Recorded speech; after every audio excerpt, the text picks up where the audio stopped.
Vale, entonces, pues esta es una sesión así, esas sesiones que uno dice eh, como vitales, por decirlo así, porque es como donde recogemos todo lo que hemos aprendido, todo en una sola sesión.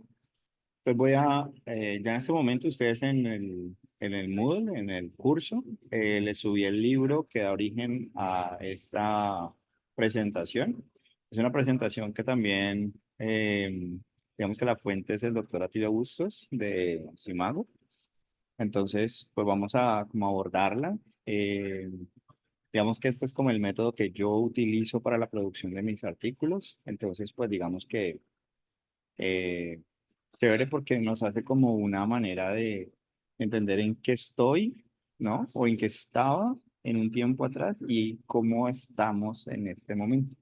Vamos a publicar en 12 semanas.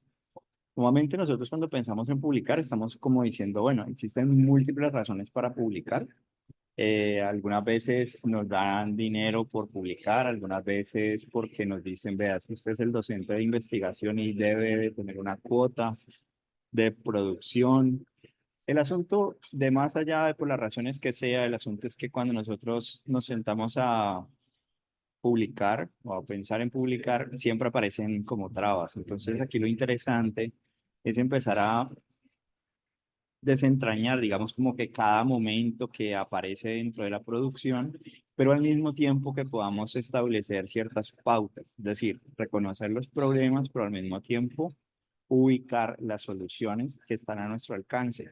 Si bien esto no se trata como que sea una Biblia, que sea pues escrita en piedra y que tiene que hacerse así, sino que estas ideas, digamos que ustedes las pueden ajustar también a sus propias dinámicas familiares, personales, laborales, ¿sí?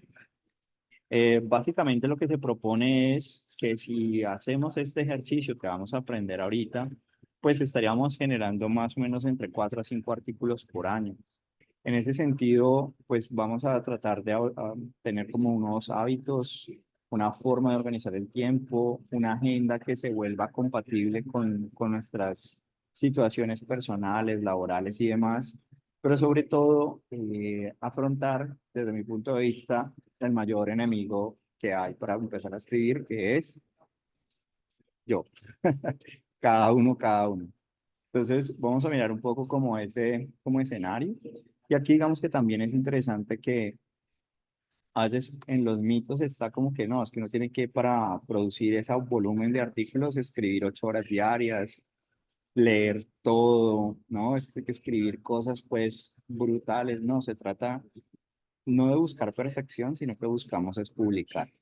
En ese sentido, digamos que ya empezaríamos, es un poco como así como dedicamos tiempo a la escritura de nuestras clases, a prepararlas y demás, pues también podemos hacer el mismo escenario con las clases, con los artículos de investigación.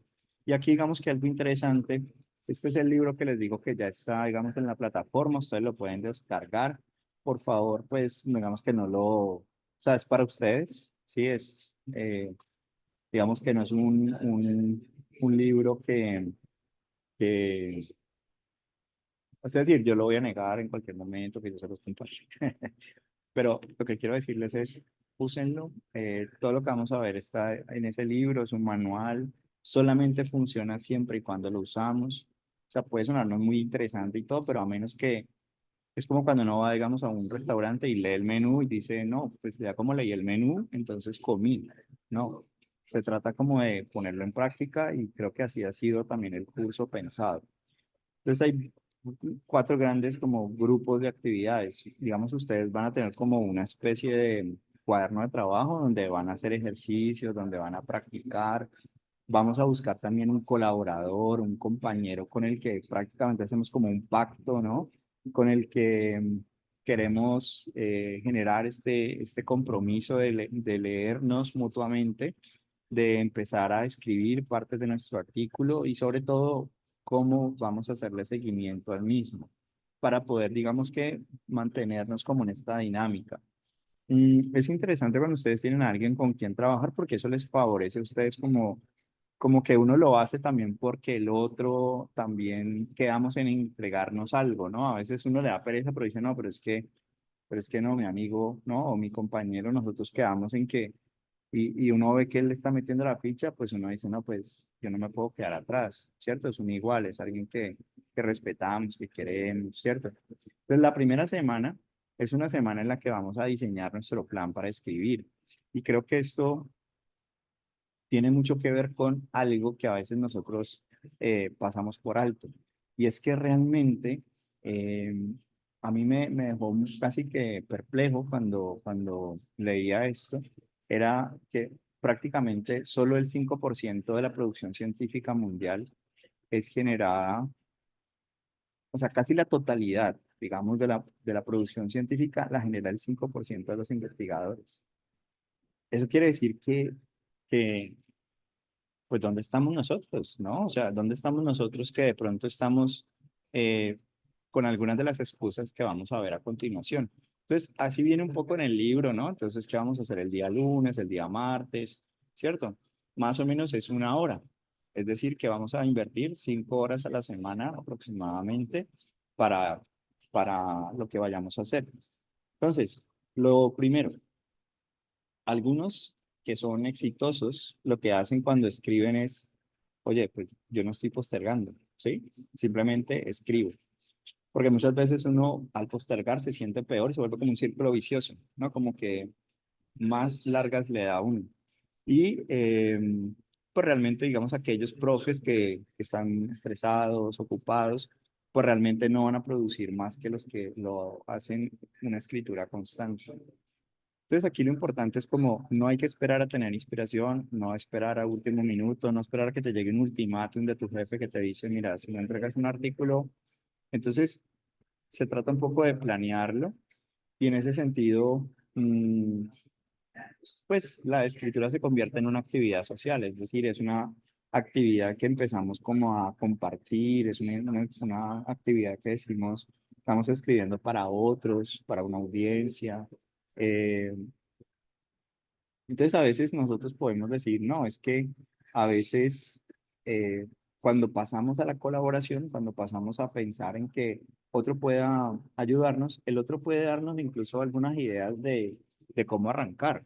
Pero más allá de eso, de lo que hemos visto hoy, es que a veces nosotros no colaboramos con otros, es porque decimos, no, ¿y qué tal que me plagie?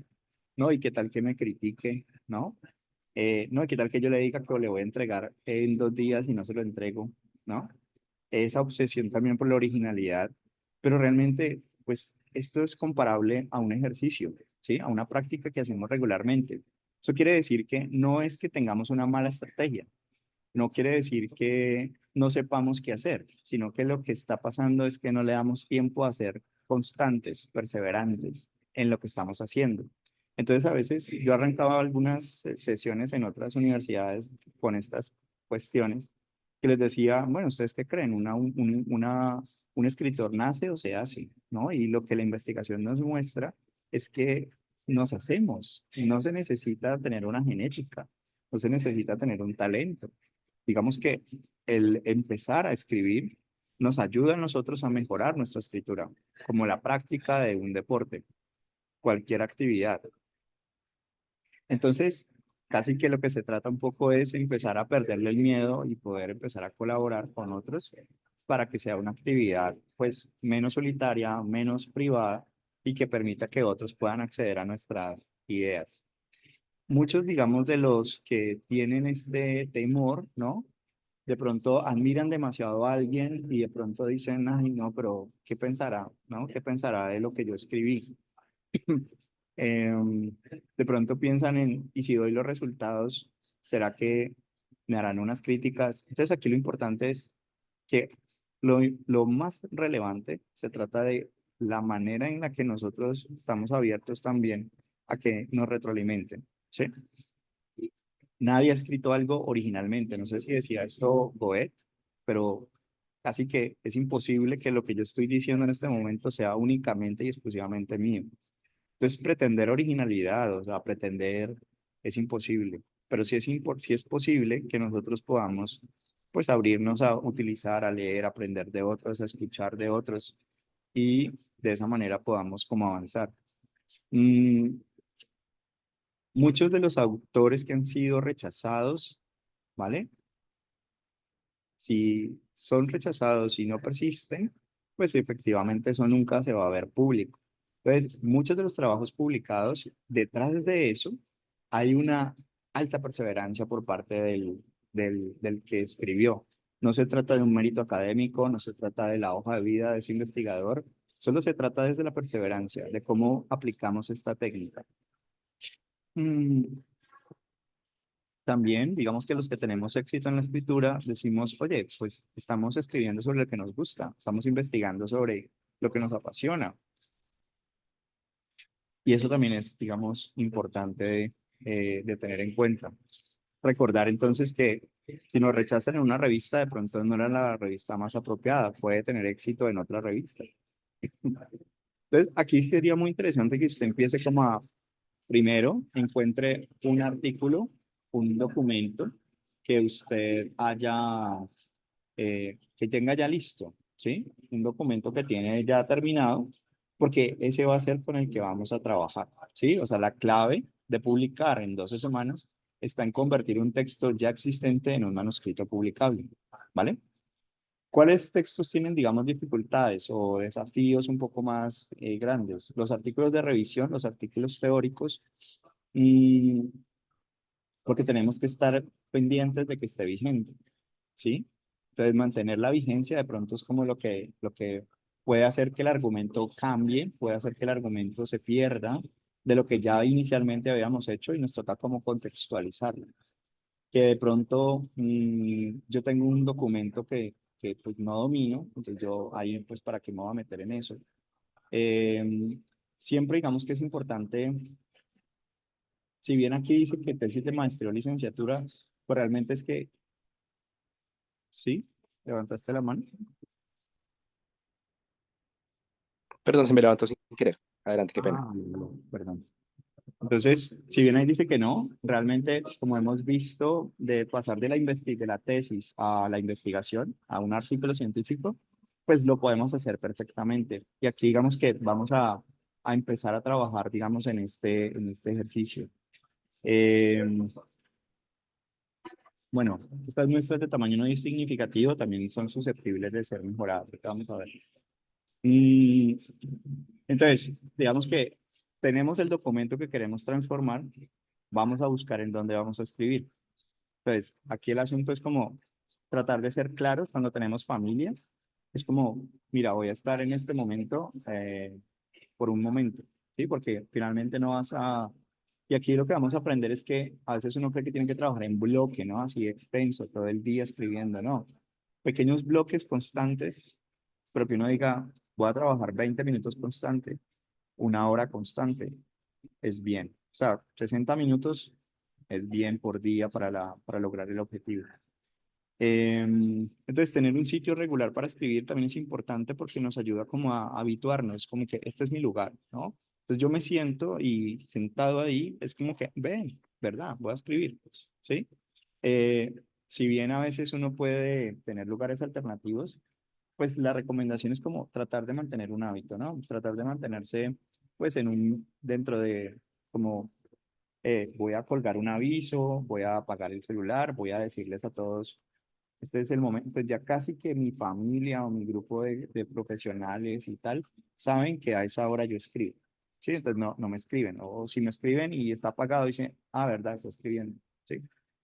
Ese es como el ejercicio, como olvidarnos un poco de las redes sociales, que a veces se nos va, digamos, demasiado tiempo en ello.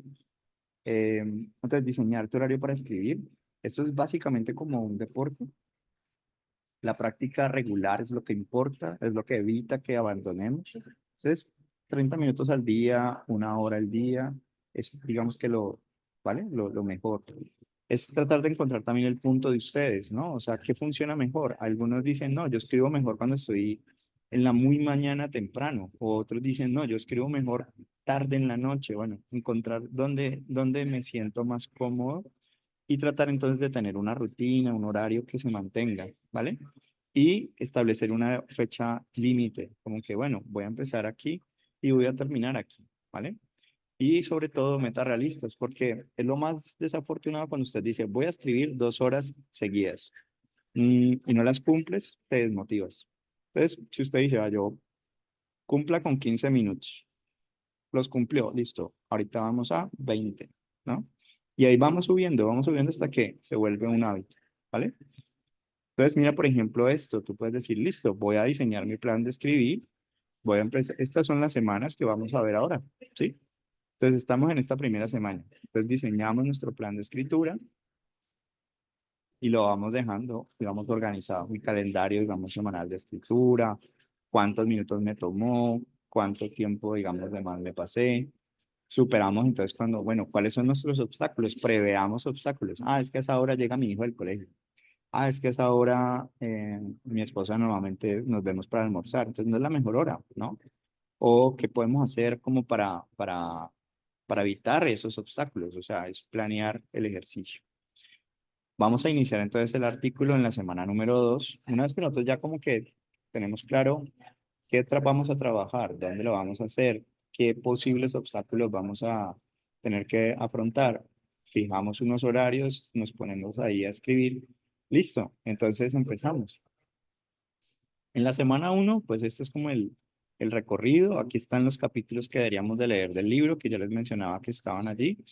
Em, Aquí digamos que nos recomiendan leer 5 artículos, uno por día. ¿Por qué es importante? Porque la idea es que uno pueda como empezar a saber o aprender de los mejores. Entonces, un artículo relevante en la temática que estoy escribiendo. ¿Para qué? Pues para saber en qué va la ciencia de lo que yo estoy diciendo, que tengo que ajustar. Ah, mira, también interesante esta idea. Por ejemplo, en un artículo yo vi que presentaban por minutos la cantidad de muertes de niños. ¿Sí? Entonces decía, por ejemplo, que morían por cada minuto 2 niños, por poner un ejemplo. Eso es diferente a decir que mueren 100.000 millones de niños al año. ¿Sí? Entonces uno dice, bueno, dos maneras, pero una me pareció mucho más interesante y atractiva. Ahorita vamos a ver un poco del por qué. Mm, Entonces también viene cómo está distribuido el asunto. Existen distintos tipos de artículos. Digamos que ya hemos visto algunos en la clase. Por Scopus también, las revisiones, los artículos, ¿cierto? Pero, ¿de qué trata mi artículo? ¿Cuál tipo de artículo es? Ah, es una revisión. Ah, es un artículo corto, ¿sí? Si, por ejemplo, es un artículo de reflexión, ¿qué tengo que hacer entonces para hacerlo interesante, para meterlo dentro de alguno de los tipos de artículos que sí pueden ser un poco más revisados por editores? Muchas veces creemos que los artículos teóricos, muy teóricos, tienen que ser, pues, para poder ser publicados, que solo aquellos que son interesantes, que solo aquellos que son originales, y esto es un mito. Realmente lo importante es tener algo que decir, ¿sí? Solo se publica aquello que dice algo nuevo. Entonces, aquí esta definición me encanta. Dime algo que no sé para entender mejor lo que sé. Entonces, muchas de las cosas que ya están en la ciencia, nosotros con nuestra investigación y nuestra experticia tenemos algo que decir, algo que de pronto no se conoce, ¿sí? Y eso, digamos, puede no ser original, pero lo que ponemos sí debe serlo. Entonces aquí hay 3 tipos de novedad. Entonces ustedes cogen sus manuscritos viejos, ¿cierto? Y dicen, bueno, listo, puede ser que yo voy a presentar, digamos, mi investigación, ¿cierto? De fuentes primarias o secundarias, pero lo voy a presentar desde una perspectiva un tanto, digamos, distinta, ¿sí? O puede ser que esa misma, digamos, perspectiva la voy a tomar desde otra metodología, ¿sí?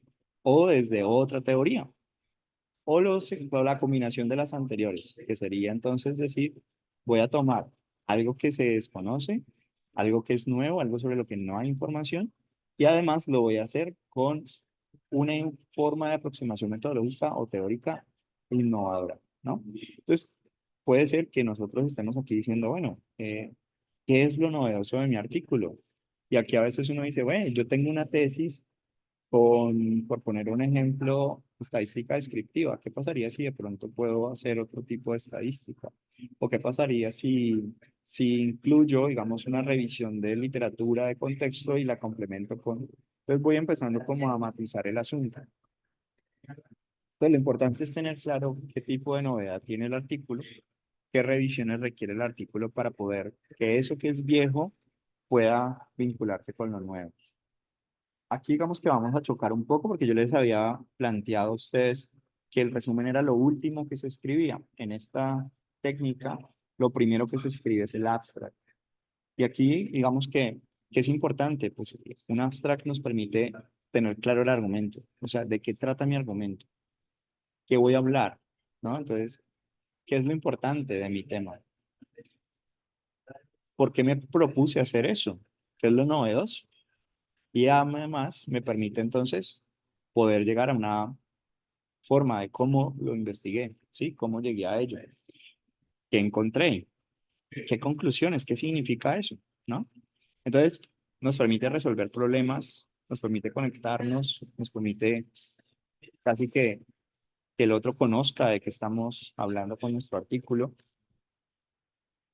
y sobre todo, pues, algunos abstract hacen que sea interesante, ¿no? El artículo.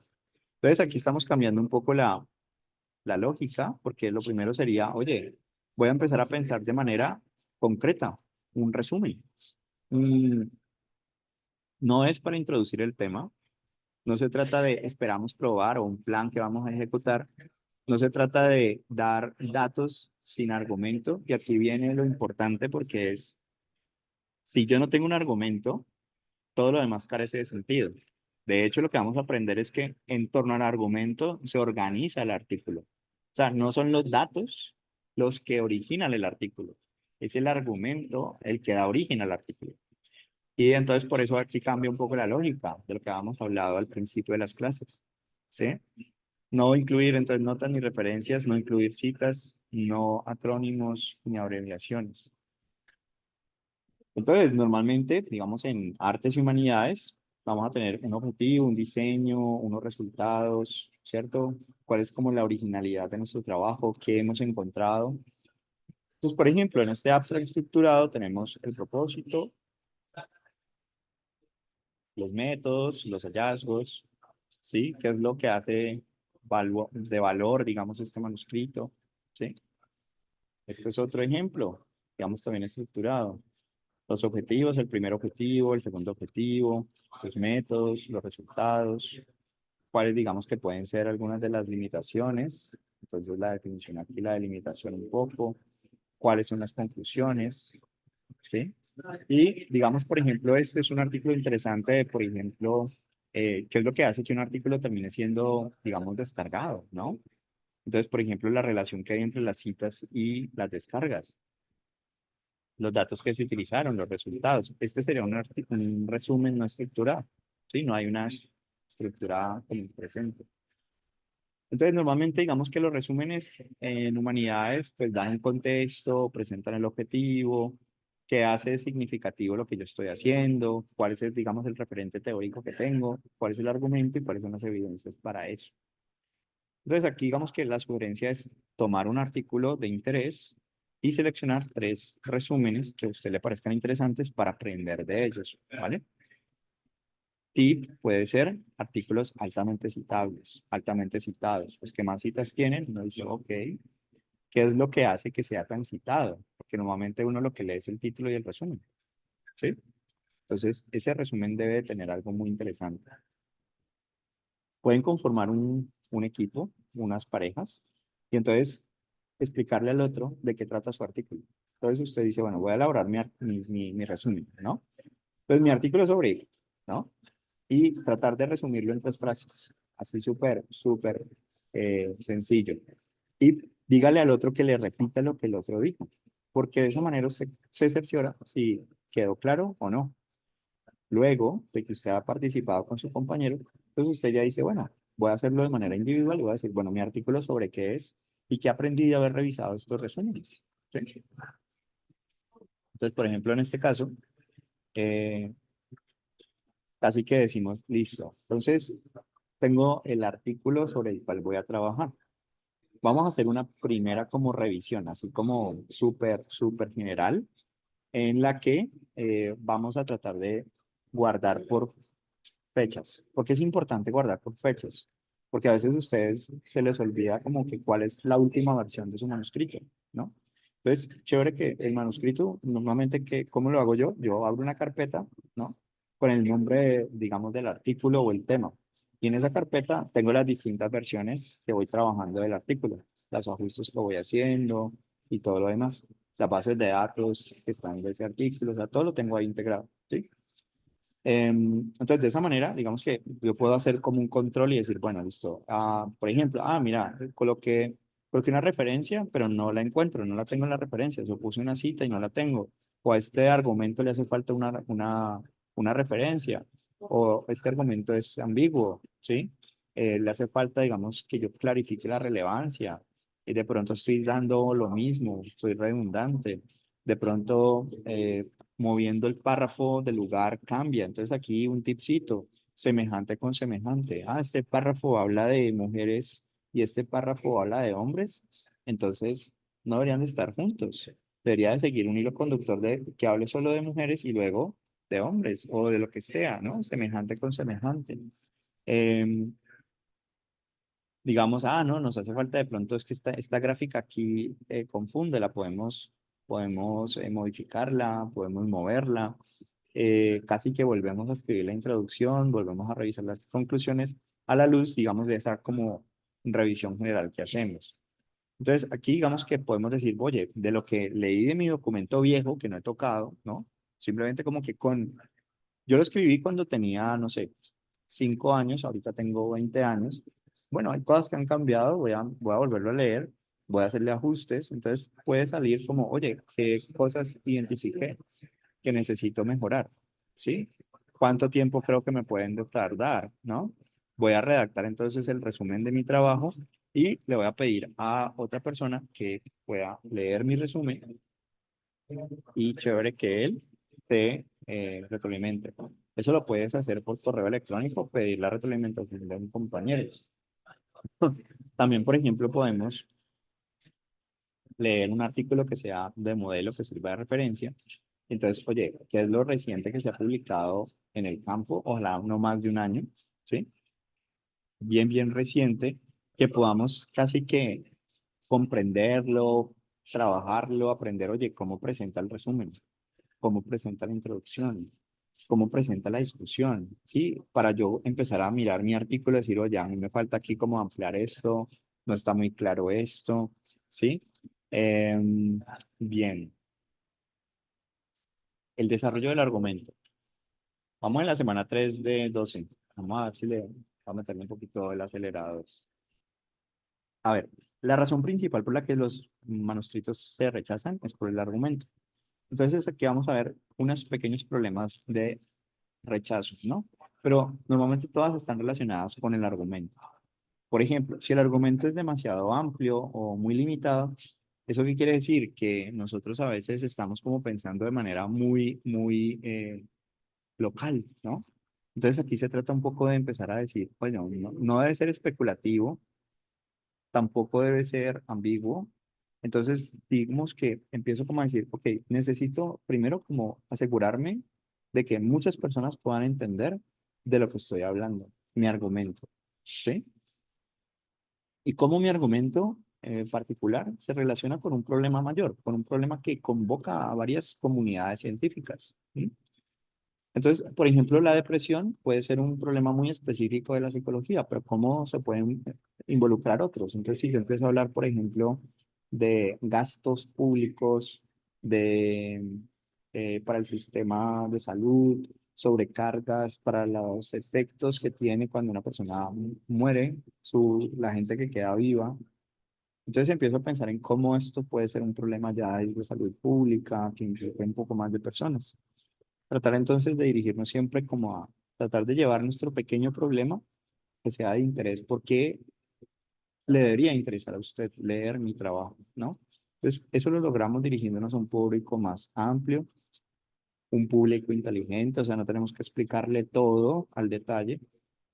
aquellas cosas que de pronto pues pueda consultar, les podamos poner la referencia para ir. Ejemplos pertinentes. Siempre es importante que a veces cuando estamos desarrollando nuestro argumento, podamos conectar nuestros ejemplos con el argumento que venimos diciendo. Eso es algo así como si nosotros estuviéramos hablando de la relación de los factores de riesgo para depresión y que digamos, por ejemplo, digamos en la obesidad, entonces uno dice, pero por qué si veníamos hablando de depresión, veníamos, cuesta un poco como seguir el hilo de ese cambio brusco, ¿no? Mm, vincular entonces, pues el argumento con ese ejemplo es importante. Eh, Casi que vamos a ver que existe como un estilo que vamos a desarrollar. Tener en cuenta pues la revista y la extensión del texto. ¿Qué problemas, digamos, de enfoque tiene? De pronto me estoy saliendo de la revista, el alcance de la revista, la cantidad de palabras no es, de pronto estoy siendo muy específico. ¿Mm? Otra razón puede ser estar fuera del tema. Esto es tan sencillo como buscar el scope de la revista y decir, oye, la revista que seleccioné, pues sí, sí es apropiada para lo que yo estoy escribiendo. Entonces, mi argumento en últimas termina definiendo también, pues, cuál es el lugar para colocar mi trabajo. De pronto, insuficiente nivel académico. Esto de pronto puede ser delicado, porque si somos docentes, si somos profes, pues diríamos, deberíamos de ser meticulosos con lo que presentamos. Es decir, que cada dato que presentamos es apropiado, es correcto, ¿sí? Que tenemos literatura reciente, que citamos distintas fuentes, que además esa literatura es relevante, o sea, no estamos citando por llenar el espacio allí, que hacemos referencia también a debates, a tensiones que hay, faltas de acuerdo que hay en este elemento que yo estoy investigando, que yo estoy escribiendo. Eso digamos que es importante explicitar. Mm, Cómo lo que yo estoy investigando también permea, afecta la práctica, el ejercicio de la profesión. Proveer entonces un marco también crítico permite como, oye, que yo pueda como lector también tomar mis decisiones a partir de los argumentos que me presentan, porque no debo que olvidar que un argumento, en últimas, busca convencer al otro, seducir al otro. Entonces, mi argumento debe poder permitirle al otro también un marco de referencia, como que, bueno, es que este autor no es tan dogmático, o sea, me está dando también perspectivas que contradicen su posición y anticipa posibles críticas a su propio argumento, ¿no? Y presenta entonces la evidencia apropiada para irme convenciendo. De pronto, ser muy defensivo. A veces nos llenamos de citas, ¿no? Entonces nuestro trabajo es una cita, según tal es otra cita, según tal, pero la voz, digamos, del autor desaparece, ¿sí? Y esto, digamos, para los editores es como, está siendo muy defensivo, ¿qué es lo que quiere evitar, ¿no? Mm, Solamente porque son famosos ponerlos, no. Sí, pues Freud es famoso, es muy reconocido y todo, pero si no es pertinente para lo que estoy diciendo, no. Evitar entonces las citas de literatura que no sea pues relevante para el trabajo. Citar entonces aquello que es importante. Las referencias, digamos que nosotros vemos mucho esto con los trabajos de estudiantes. Estados del arte que dicen, citan el artículo, pero nos cuentan de qué va el artículo, ¿no?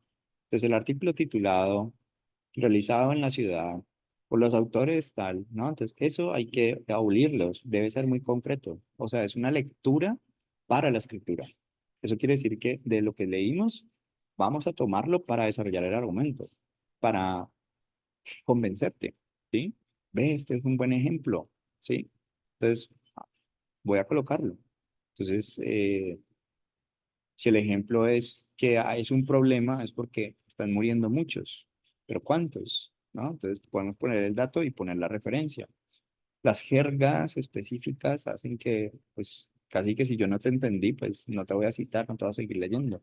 Entonces, por eso es importante un idioma neutro que permita que el otro entienda. Evitar dogmas, es decir, oye, incluye también a alguien que contradiga tu tesis y debátelo, ¿no?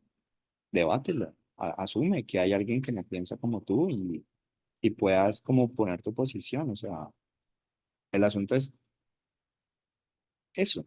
Eso es lo que hace un artículo publicable. ¿Sí?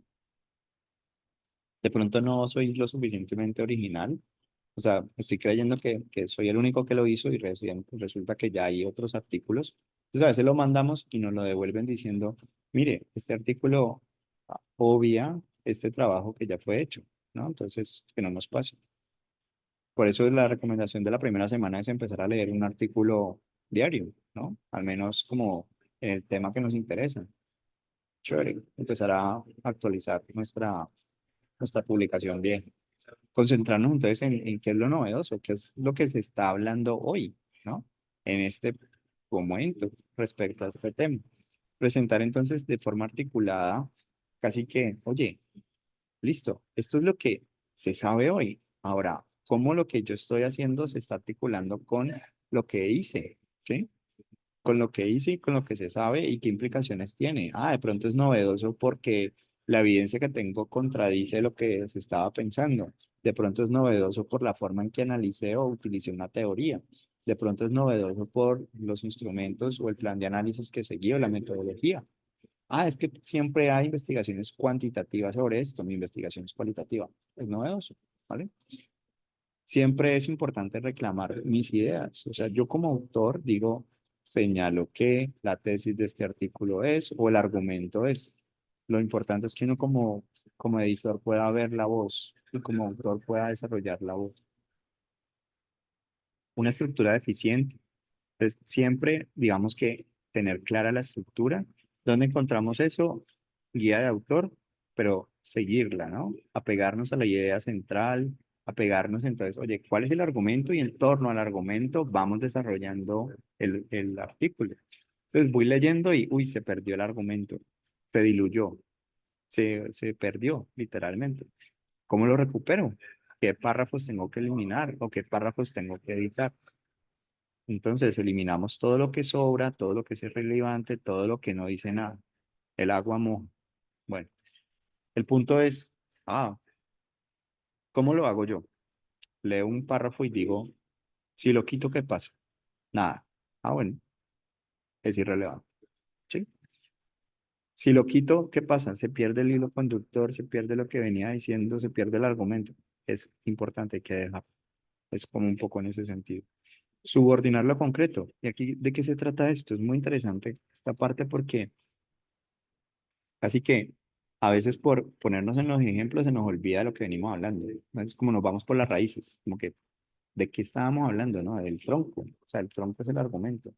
Y las ramas, las raíces, lo que se deriva, son ejemplificaciones que nos deben de volver a traer nuevamente el argumento central. ¿Sí? Entonces, siempre todo debe estar articulado al argumento. Todo el artículo. Presentar los hallazgos. A veces uno lee la introducción, lee el resumen y uno dice, bueno, pero lo que fue lo que encontraron, ¿no? Entonces, no, de una. En la misma introducción, si quieren al terminar, pueden decirlo. Sí, esta es la hipótesis era y nosotros encontramos que de una. Entonces la gente dice, uy, quiero seguir leyendo, ¿no? Para ver qué impacto tiene, qué significa eso, cómo llegaron a eso. Bueno, cuando nos dicen, por ejemplo, que no es significativo, mm, pues digamos que fue que nos faltó explicar la importancia de nuestro trabajo. O de pronto nos equivocamos en elegir la revista. Bueno, entonces si eso pasó, pues simplemente se ajusta con yo mismo volverme a los pasos anteriores y decir, bueno, ¿qué es lo relevante de mi trabajo? ¿Qué es lo importante? ¿Qué es lo novedoso? Y explicitarlo, editarlo para que sea mucho más directo desde el principio, sin dar tantas vueltas. Esto es, digamos que lo peor que nos pueden hacer de comentario, pero bueno, puede pasar, ¿no? Que por eso es importante que un compañero pues nos evalúe antes, que nos diga, por ejemplo, mira, es que la prueba de análisis que hiciste o el plan de análisis que hiciste, la prueba estadística que utilizaste no es adecuada para eso que querés medir. O mira que sumando pues no da eso, ¿no? Cuando uno suma el total, no da eso. O estás malinterpretando la teoría no dice eso. O sea, ese tipo de cosas, chévere que alguien nos las advierta. Y es importante entonces mantener un equilibrio entre lo teórico y lo concreto, es decir, entre nuestra teoría, entre nuestro marco y los datos que hemos encontrado. Es decir, a veces nos quedamos en abstracto y muchas veces lo relevante es, oye, ¿y eso con qué se come, no? ¿Con qué se usa? ¿Cómo se usa? Entonces, lo concreto es pensar inmediatamente, esto que encontré, ¿qué significa? ¿Qué implicaciones tiene para personas de carne y hueso? ¿Sí? Pues por lo menos nosotros que estamos hablando de seres humanos y tal. Pero si estuviéramos en el ámbito de la computación, pues en lo concreto de eso, si estamos en la veterinaria, en lo concreto de eso en particular, ¿no? Eh, Citar entre los puntos de vista supuestos también es importante porque pues uno dice, bueno, es que de pronto estoy siendo muy polarizado, de pronto estoy sobreinterpretando. De revisar los análisis no está de más. Ortografía y gramática. Bueno, ahorita con el Word hay muchas ayudas, pero pues siempre es interesante como que alguien nos colabore, ¿no? Que nos lea nuevamente. Mm, Existen artículos de investigación y artículos teóricos. Vamos a ver un poco como la estructura como general de nuestro discurso. Entonces uno diría, listo, el objetivo o el propósito de mi artículo, cuál es el estado del arte, cómo lo voy a abordar, qué significa y qué conclusiones encontré. Pues normalmente en una etapa de preescritura nosotros decimos, bueno, ¿de qué va nuestro tema? ¿Para quién va dirigido? ¿Con qué finalidad yo estoy haciendo lo que estoy haciendo? Y entonces, por ejemplo, encontramos, ok, yo puedo tener una estructura en la cual voy a establecer mi territorio en la introducción. Ahorita vamos a ver un ejemplo. Yo creo que con el ejemplo es mucho más claro. De hecho, me lo voy a pasar. Porque es un recorderis. ¿De qué trata la introducción? La introducción es para que usted pueda decir, oye, este es mi artículo en este territorio. Así como cuando uno dice, dame la dirección bugueña, pues uno demarca el territorio teórico en el cual lo que uno está diciendo tiene sentido. Y entonces, en ese territorio nosotros establecemos el problema y a partir de ese problema focalizamos los objetivos, indicamos cómo lo hicimos y qué se va a encontrar, digamos, el autor allí. Entonces, por ejemplo, establecer el territorio. A la fecha, la mayor parte de los estudios sobre prejuicio y discriminación se han centrado desde la perspectiva. Ya de entrada, este es el territorio que a nivel teórico se ha centrado desde el perpetuador y las minorías inmigrantes. Entonces uno ya empieza como a oler, ¿no? De qué va el artículo. Significa que él no va a hablar de la perspectiva del perpetrador, porque entonces, ¿qué sería lo novedoso? ¿No? Establecimiento del nicho. No obstante, los trabajos centrados desde la perspectiva de la víctima de discriminación aún son escasos. Bien. Por lo tanto, el objetivo es desde la perspectiva de la víctima, ¿no? Pero ahí está, ¿no? Es lo que veníamos diciendo. Entonces, siempre el asunto se convierte como en tratar, digamos, de tener claro dónde se inserta lo que yo vengo abordando, ¿sí? Mm, ¿Cómo logré eso? ¿Sí? ¿A través de qué pasos? ¿Cómo? ¿Cuál es el diseño? Y aquí es importante que no digamos, eh, digamos, modelos generales, como la investigación es cualitativa o la investigación es cuantitativa, porque eso no dice mucho específico, cuál es el diseño que seguí, porque el diseño también tiene te dice a ti como lector qué te va a encontrar, ¿no? ¿Qué pasos se siguieron? Y si se respetaron o no. Eh, bueno, ¿cómo se va a desarrollar el trabajo? Todo esto está en la introducción. 5 partes. Bueno, el cuerpo entonces del trabajo debe entonces dar cuenta de el marco del problema, cuáles son esos aspectos más relevantes, cuáles pueden ser esas causas, cuáles pueden ser esas posibles soluciones y finalmente hacer una síntesis y plantear o reiterar el argumento. Y hacemos el cierre. Entonces, en esa síntesis nosotros estaríamos diciendo, ok, fíjense que aquí se vuelve como algo muy reiterativo. O sea, la escritura académica es insistente en que el otro entienda cuál es la posición, cuál es el problema, qué es lo que yo quiero decir. Entonces, se trata como de cada vez quede mucho más claro, ¿no? Y reafirmarlo. Entonces, en este orden de ideas, pues uno diría, bueno, Eh, esta primera parte está centrada aquí, con el objetivo, luego en el discurso, con el estado del arte, la metodología, la discusión de los resultados y las conclusiones. Y luego vienen las referencias y los anexos. Entonces aquí esta partecita pues es un poco como para entender como cuál es la representación que nosotros deberíamos de hacernos. Existen, digamos, alternativas también para los discursos cualitativos, pero viene siendo muy parecido. Establecer el nicho, ¿sí? Entonces aquí se trata un poco de, bueno, redactemos nuestro argumento, revisémoslo, compartámoslo con tres personas que nos retroalimenten y revisar qué tan bueno es ese argumento. Entonces mi introducción está organizada en torno al argumento, si no, debo ajustarla. Organicé la estructura del artículo en torno al argumento, o sea, prácticamente hagan de cuenta que es un tour guiado, ¿no? Que uno va llevando a la persona a través de la introducción es para llevar a la persona para ver los puntos clave de mi argumento de cómo este argumento aparece reiterativamente desarrollado y cómo es coherente con la metodología planteada, muy integrado todo, ¿sí? La selección de la revista, pues aquí digamos que es un poco lo que hemos hablado al principio, pero es importante que nosotros, pues esto es el recorderis de la sesión anterior. Entonces aquí lo que hablábamos, bueno, los cuartiles es simplemente a quién va dirigido. Entre más periférico, más de pasillo es, ¿no? Entre más central, pues más mundial es. Estos son los cuartiles, un poco cómo se organizan, ¿no? Cómo se han ido acomodando. Web of Science lo que representa, Scopus lo que representa y más o menos la cantidad de revistas que tenemos en este momento lo que es Latindex, Cielo, Reali, Scopus. Entonces siempre como que la perspectiva es, bueno, datos de cómo elegimos nosotros una revista. Ya hemos hablado de esto, simplemente es utilizar lo que hemos aprendido, pero entender entonces, bueno, cuáles son las mejores revistas que tengo disponibles, cuáles son pagas, cuáles no, y utilizar, digamos, lo que veíamos ayer de alternativas de publicación en acceso abierto gratuito. Bueno, qué revistas conozco que son afines a mi artículo. Eso me sirve mucho también los artículos que he venido leyendo, como, oye, ¿de qué revistas son? Eso también me ayuda. Lo que preferimos entonces son revistas de alto impacto, ¿vale? Mm, tratamos de evitar este tipo de revistas porque, pues sí, salen publicadas, sí, aparecen en internet, pero para la medición, digamos que no va a cobrar mucho valor. Bueno, aquí podemos consultar, preguntar, ¿cierto? Para empezar a encontrar revistas, que eso ya lo hemos abordado pues en factores anteriores, en clases anteriores.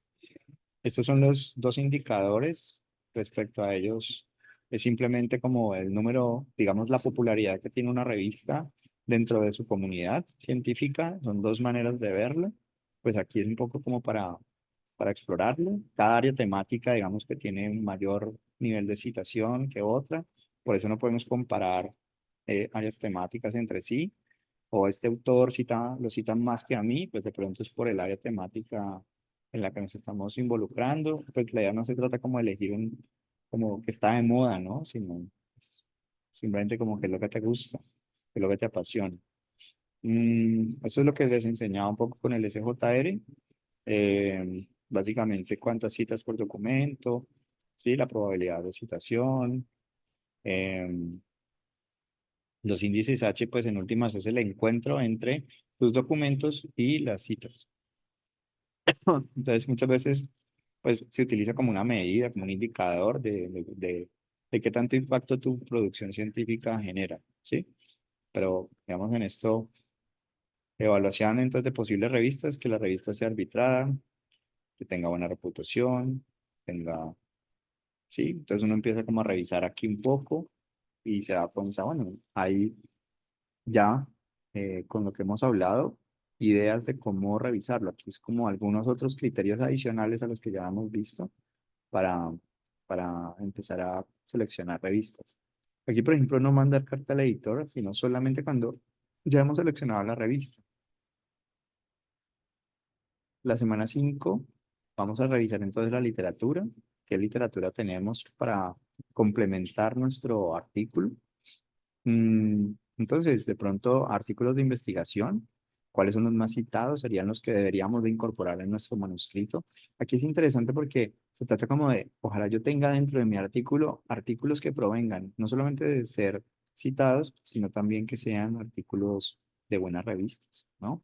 Revistas Q1, revistas Q2, chévere o sea, no es lo mismo que yo argumente algo con un Q1 a que argumente algo con una, de pronto, D o una Q4, ¿sí? Entonces aquí es chévere como tener eso en cuenta. ¿Cuáles son los más significativos de revisión? ¿Cuáles son esos que están abriendo la frontera de la ciencia? O sea, digamos el primer paper de inteligencia artificial, por ejemplo, ¿no? Cuando uno encuentra eso, uno dice, oye, ahí se está gestando una línea de investigación que está empezando, ¿no? Entonces, por ejemplo, en el caso, digamos, mío, la dependencia del celular, de eso, digamos, que no hay, y Latinoamérica está empezando, y bueno, entonces uno dice, Colombia no tenemos, bueno, evitar el plagio, que ya hemos hablado un poco, leer la literatura relacionada nos ayuda un poco con preparar nuestro artículo, entender dónde debemos de entrar nosotros con nuestro estudio, saber hasta dónde podemos llegar también y corregir lo que ya tenemos. Normalmente cuando cometemos errores, pues está un poco, cuando empezamos a hacer citas indirectas, citas derivadas, pues no se trata de eso, se trata de citas que sean relevantes y citas que sean directas. Eso quiere decir que no cito a alguien que cita a otro, sino que cito directamente a la fuente. Esto como para que ustedes empiecen a evaluar un poco la calidad de su trabajo. Pues bueno, estrategias que podemos utilizar. Entonces, es escribir, o sea, leer para escribir. Entonces uno dice, listo, vamos a leer literatura relevante. No se trata de leerlo a texto completo, se trata de, oye, qué realmente es importante, qué tan importante es la revista, un poco lo que veíamos ahora, y qué es lo que me sirve para mi investigación. Y para eso es que la voy a utilizar. ¿Cómo fortalecemos la estructura del artículo? Entonces, todo es en torno al argumento. Entonces, esto lo vamos a revisar para que sea consistente con el argumento. O sea, si yo había dicho algo, cómo este algo que digo se fundamenta en esto y esto que dije lo encontré a partir de hacer un plan que me permite entonces poder discutir por qué los datos son completamente válidos y qué es lo que se deriva de allí. Entonces hablamos de estructuras micro y estructuras macro, hacemos unas descripciones. Entonces miramos, oye, bueno, ¿será que sí está organizado en torno al tema? ¿Será que sigue un orden cronológico? ¿Será que hay un relato, digamos, causal? ¿Será que estamos dando un problema y luego la solución? Sí, estamos haciendo comparaciones, estamos pensando en cómo se relacionan los temas entre sí, ¿sí?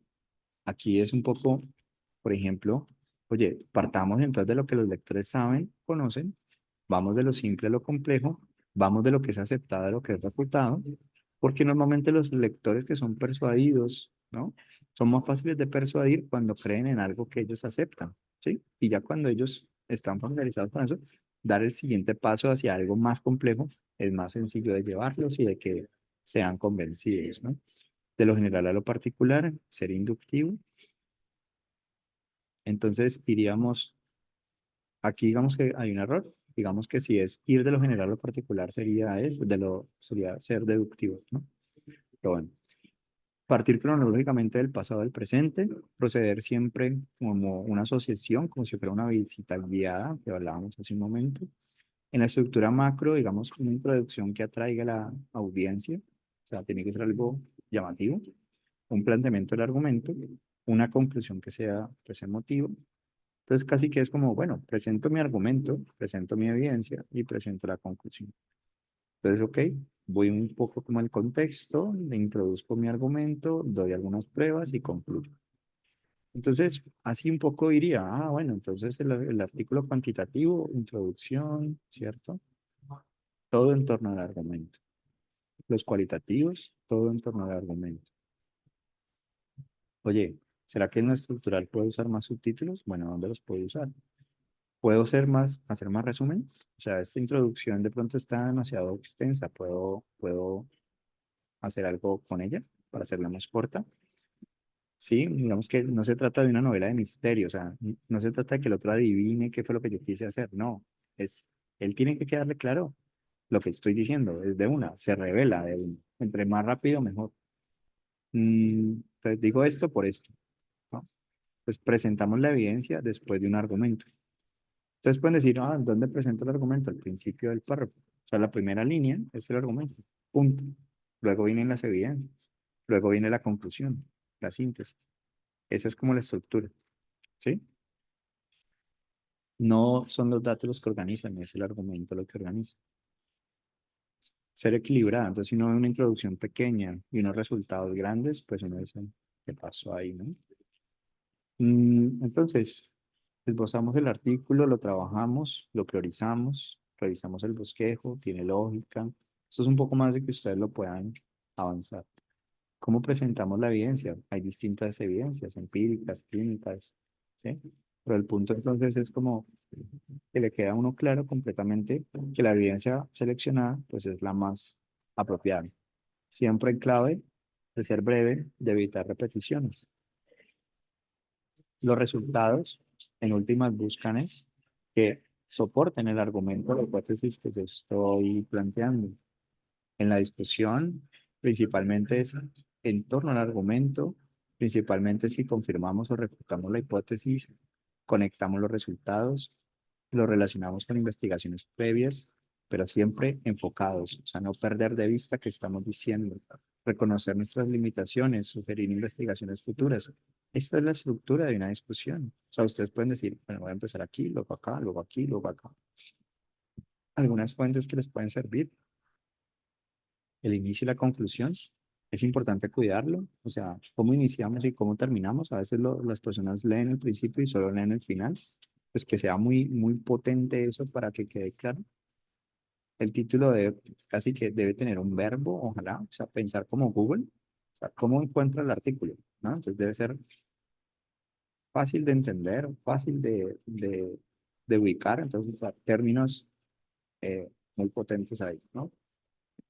A veces nos dicen, no, es que no debería tener una pregunta, ¿no? El título, pero a veces ayuda.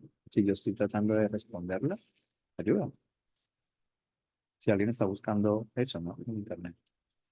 En la introducción, pues, la temática, una apertura, pues, ya un poco el contexto. No comenzar con definiciones, no son asuntos como tan densos.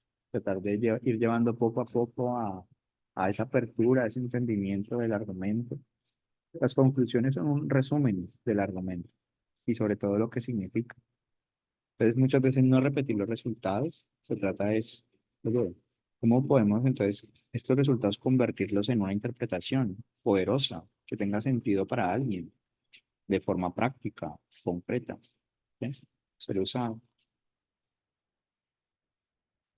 Entonces, no se trata de argumentos nuevos, pero sí por lo menos, oye, ¿qué se puede hacer a partir de eso? ¿No? ¿Cómo dar y recibir la retroalimentación? Entonces aquí, una vez que ya, aquí ya casi que terminado, pues vamos a mandarlo a que nos envíen retroalimentación. No hay que obsesionarse con esto, porque es un proceso como normal. Y aquí digamos que chévere cuando ustedes hagan retroalimentaciones, ojalá siempre sea así, comenzar por lo positivo, qué comprendieron, qué sugieren, ¿sí? Vamos a mostrarles, por ejemplo, algunos ejemplos. ¿Cuáles son las fortalezas del artículo? ¿Sí? Estas preguntas ustedes pueden decir, oye, me pueden servir para poder retroalimentar un trabajo de un compañero, una tesis, ¿sí? Y las puedo utilizar también para mí como fórmula de retroalimentación. Entonces editamos el artículo, revisamos la macroestructura, la micro, editamos el artículo, que no sea como muy localizacionista, pues muy caleño, o muy pastuso, o muy rolo, ¿sí? Sino más neutro. Siempre tener esto en cuenta. Siempre si lo podemos hacer breve, mejor. Aquí hay un ejercicio, digamos, en el libro, súper recomendado para que lo hagan. Si bien yo no lo hago con colores, yo lo que hago es control F y voy buscando aquellas palabras que de pronto se me pueden pasar, que pueden ser redundantes, ¿sí? Entonces, eh, finalizamos el artículo, así que finalizamos, revisamos, enviamos el artículo, ¿vale? Entonces, ¿qué cosas no debemos hacer, ¿no? Pero pues esto pues es como una recomendación general cuando no tenemos una guía de autor, pero siempre apéguense a la guía de autor. Mm, las ilustraciones y pues una semana X, no sabemos cuándo, donde nos van a responder los editores y entonces cómo responder. Pues aquí tenemos opciones, ¿no? Abandonarlo, lo mandamos a otra revista sin hacer los cambios o podemos corregirlo y mandarlo. Ya eso es como apelar la decisión, pues ya decíamos que es desgastarse un poco más de lo necesario. Un poco lo del libro que les mostraba, que quería que revisaran es esto. Por ejemplo, aquí no sé si alcanzan a ver la página que les sugería del libro. Entonces, por ejemplo, palabras, entonces nos dice, por ejemplo, frases débiles, con i o con o. Entonces, ¿son cuidadosos o cautelosos? Pues son cautelosos. ¿Son cortos y breves? Pues son breves. Entonces ahí son cositas, ¿no? Que van a ir depurando y aprendiendo. Ya les voy a mandar el link. ¿Tienen alguna pregunta?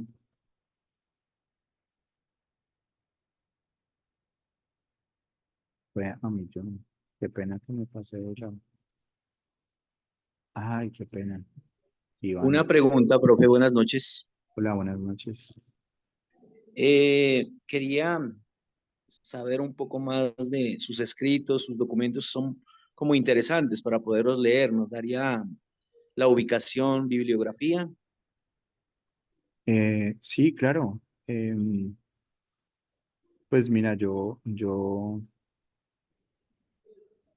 digamos, en ResearchGate, pues digamos que si tú pones mi nombre, Alejandro Botero Carvajal, Alejandro Botero.